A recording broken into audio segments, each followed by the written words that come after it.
từ nhỏ không thường dòng tên anh khắc vào đá núi mây ngàn hoa bóng cây tre chiều biên cương trắng trời sương núi mèo già mỏi mắng nhìn theo Việt Nam ơi Việt Nam núi cao như tình mẹ mỗi mùa tóc vàng nơi thương con Việt Nam ơi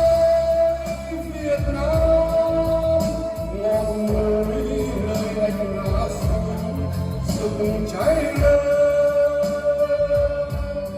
màu hoa đỏ phía rừng xa rực cháy lên màu hoa đỏ trước hoàng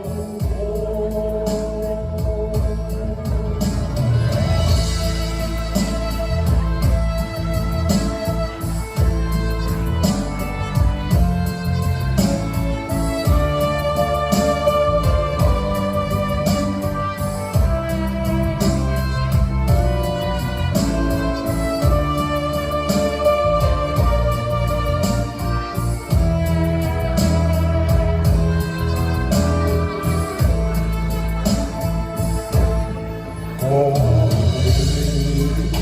Mùa thu ấy ra đi từ mái tranh con mình mùa xuân ấy ra đi từ đầu không về dòng tên anh khắc vào đá núi mây ngàn hoa bóng cây tre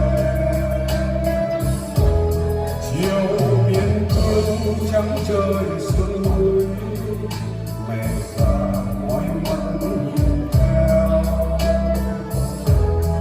Việt Nam ơi Việt Nam núi cao như tình mẹ bốn mùa tóc vàng nơi thương con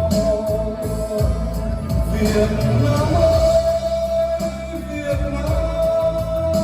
ngọn